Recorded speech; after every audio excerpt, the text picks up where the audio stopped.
Hi, and welcome to Salento with Love. I'm Davide MENGOLI, and another great episode of Palazzo Angelini. Amazing how these things is gently coming together and we see the transformation. I am sure that you're going to enjoy this episode of Palazzo Angelini, so I'll see you at the end.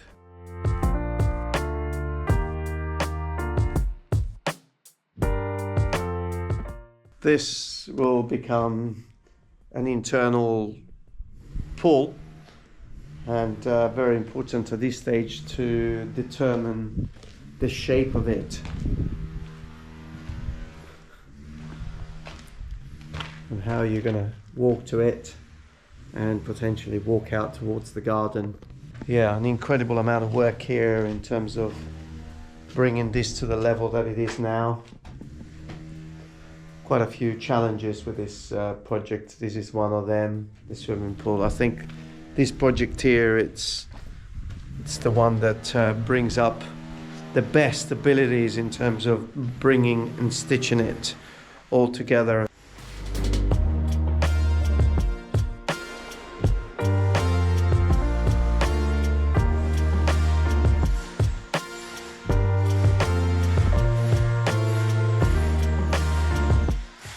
Now when you see those beautiful lights on the stairs, you think, oh look, it's so tiny, it's so small, they look so beautiful. But did you see what needs to be done in order to actually install them? You've got to make a huge hole where the actual box fits inside.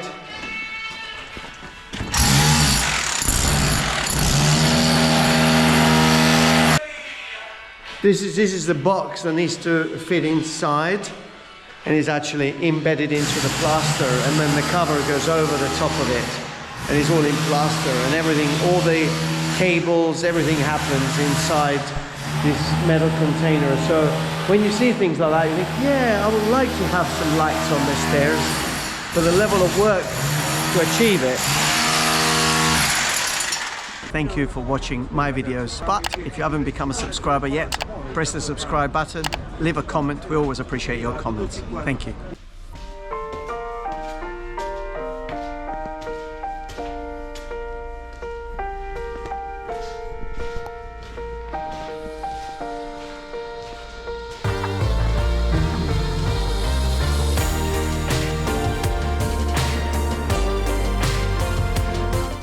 Is it Thursday? Yeah, so tomorrow is Friday. And that's actually Good Friday, but not in Italy. We're still working on Friday here. We're closing to Easter. But there was a fireplace here, but we wanted to rebuild, and also the chimney was protruding out into the room before. So we really wanted to make sure, first of all, that it was safe. So a new chimney has been installed all the way in stainless steel, so following the regulations. Also, this little chain here allows you to open and close the flap. So in the winter, perhaps, or on a very windy day, you can keep the flap closed, or perhaps when there is not so much of a fire, you can just close the flap a little bit. It's been done. It's taken about probably 8-9 days solid work to do it. And it's interesting now, the inside is all cladded in a stone that is called Piru. Ludovica, you may be able to write it down, P-I-R-U, Piru, P-I-R-U, Mafu. It's interesting, it's the same Lecese stone that you'll see, but it's a layer right at the top when the quarry gets started. So the density of the stone, it's a lot harder, and is used as a firestone. So the whole of the inside here is cladded with this material. The flute has been built all the way up and closed. And then it's going to be the beautiful Pietra Lecese fireplace that is going to be built, and is going to be there, representing very much a focal point as you're coming into the building, coming through there, and as you're coming into the building, then you have this extraordinary view. Stunning, absolutely stunning. Oh, are you still there? That means that you are enjoying our videos. Thank you very much for following the channel. Did you know that every Friday we issue a video called Thank God It's Friday, and you can see it if you join our membership? Do that, and I'll see you every Friday. Hey, we're Stefano. We're bringing coffees. Yes, yes. Morning. Always bring coffees to the workers. Buongiorno Christian. Oggi alla gru tu, eh?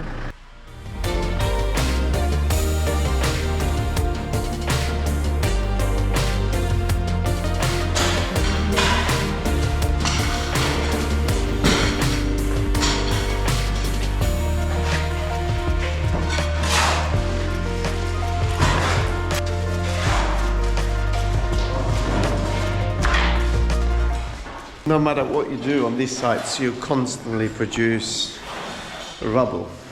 It's part of the game.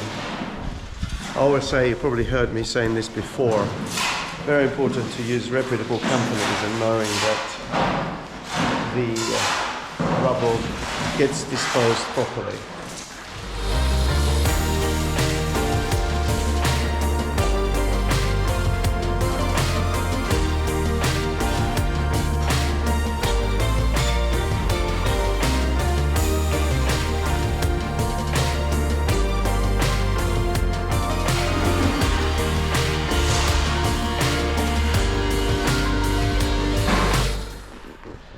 It's so amazing to see the site tidy up, cleaned, ready for another phase.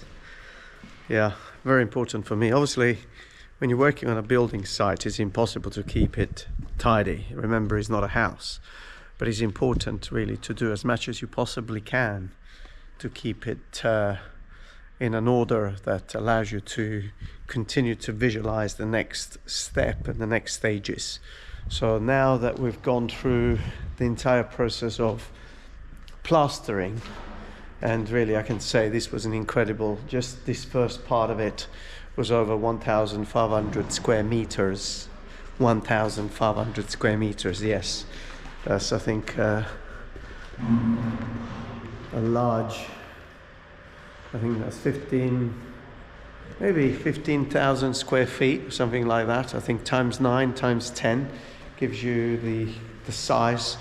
So at the moment, all the walls have been plastered using the process that you've seen in previous videos. So where the plaster was damaged, it's been hacked off. Where the plaster was okay, glue has been applied to the wall, then the mesh has been applied to the wall, and then the plaster has gone over the top, and then the final finish, which is this very smooth gesso finish, which then gets sanded and painted. So it looks like almost that you could leave it like this, but for as beautiful and smooth that it is, it still has some of the lines, some of the imperfections. So this will be sanded, then sealed first, because it's never received any paint, and then painted.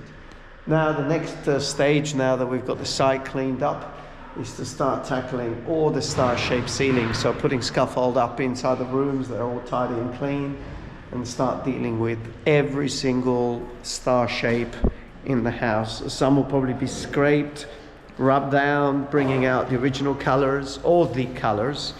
Some of the others will be treated, dealt with, and probably plastered and then painted. So very pleased. This guy have been working from 7 o'clock in the morning, it's 3 in the afternoon, they're still clearing.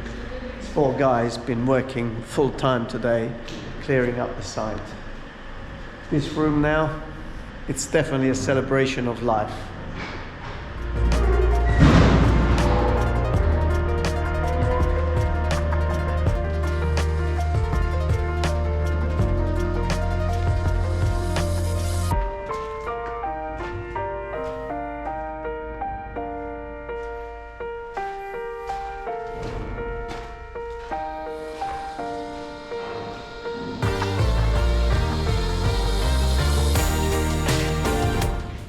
So the plastering of all the walls is finished. What we're doing at the moment is all the residue and little bits that have been stuck to the ground as a result of plastering. Well, because we really need to put a panel for the underfloor reading on top of these floors, so we need a surface that it's flat and perfect. We're actually now going through the process of scraping all these residue, like it's been done already in these rooms here. It is like one of those little trivial things, but it's important because then you've done so much work to get everything level, and then what happens is when you put your pad and then you put your cement over that pad or the concrete over the pad, if the pad is not straight, then the floor at the top will be straight, but then you'll be using more material because obviously it would follow a straight line. So if you have a flat surface, absolutely perfect to begin with.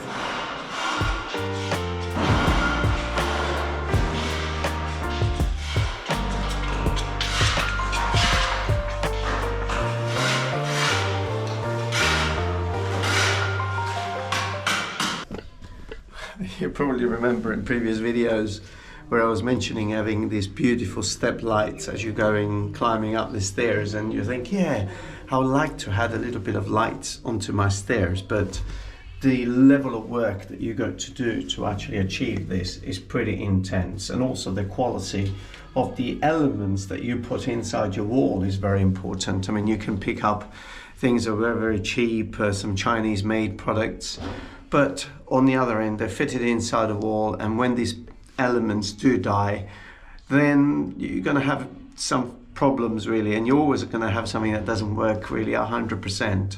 So in this particular case, we've got a 9010, which is a made in Italy product. The box goes into the wall, which is totally galvanized, and then the front is made of gesso, and it can be taken off. But the beautiful thing is that it can just be painted over. So all you're left really at the end is just a little hole projecting the light, which is absolutely amazing. So sometimes when it comes to the quality of the finished product, well, it's not about being expensive. I don't believe in the word expensive. I believe in elements which are more durable, and they will give you a different quality and feel to your property.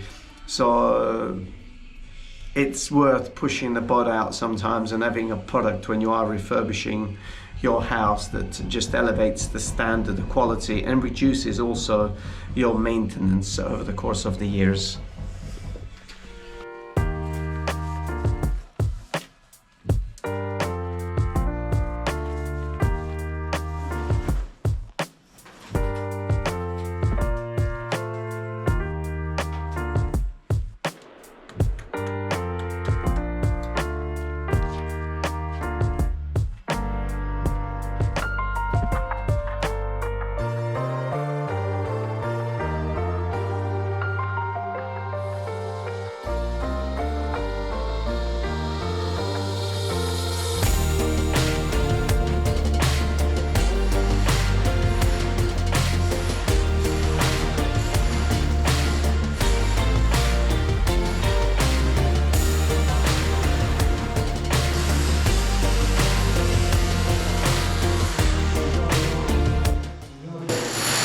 The plastering of all the walls is being completed, so we are now starting to work on the ceilings. Now these star-shaped ceilings, they haven't been touched for 40, 50, 60 years, so you do have pieces of plaster that is blowing off. You may have paint that is flaking. In some cases it's nice maybe to use some of that patina. In other case you may have to lose it and just deal with the cracks and everything that it's there, just to make sure that you've got a very uniform finished environment. Also this morning, what you've just seen, those are the plates that fit inside the wall to accommodate the lighting systems. So they've been accurately marked with a laser, so they're all in the same spot, and now they're just opening to accommodate the casing that goes inside the wall. So yeah, we're now moving on to that phase where I would say every detail counts. Questa è una crepa, no? Sì, era una crepa, l'abbiamo pulita, ora andremo a mettere la rete e poi si stucca. E logicamente controlli se ci stanno altre zone. Sì. First day actually working on the star-shaped ceiling here at Palazzo Angelini, and so when you have cracks like this, it's no point just filling the actual crack.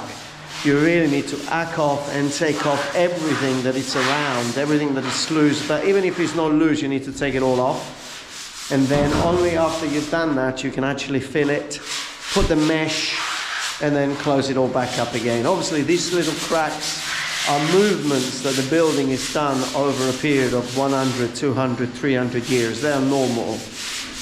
In some cases, you may want to monitor it. After you've done this work here, if there is a crack opening up again, it means that then there is a movement. In some cases, people do a little open and put a piece of glass in between the crack. And if the glass breaks, they know that the building is still moving. But when you have a building that is over 300 years old, it's normal to come across this, but you've got to deal with it in the right manner.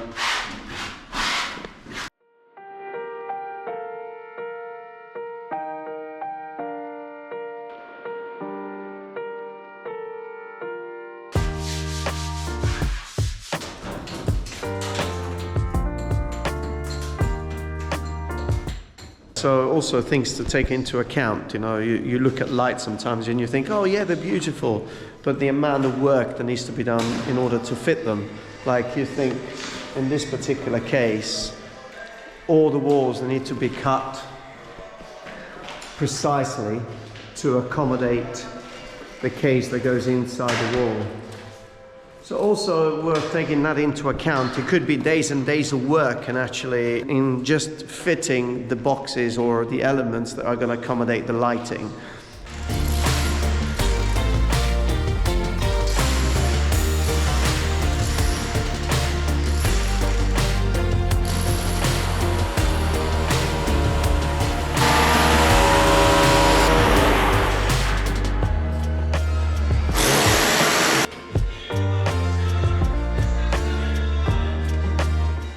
So this is the metal box. Look at the size of it that fits inside. This is a particular company, an extraordinary company called 9010, Italian design.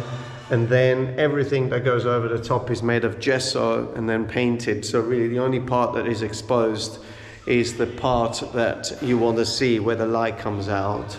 But in order to apply this, you really need to go through this pain. Well, they say no pain, no gain. I'm sure you have enjoyed this incredible episode full of so many things. It's amazing to see how a property can really be transformed and can be brought into the 21st century. And it's happening with the hands and the skills of a lot of incredible craftsmen. Well, until the next episode, make sure you do the most important thing, which is stay safe wherever you are.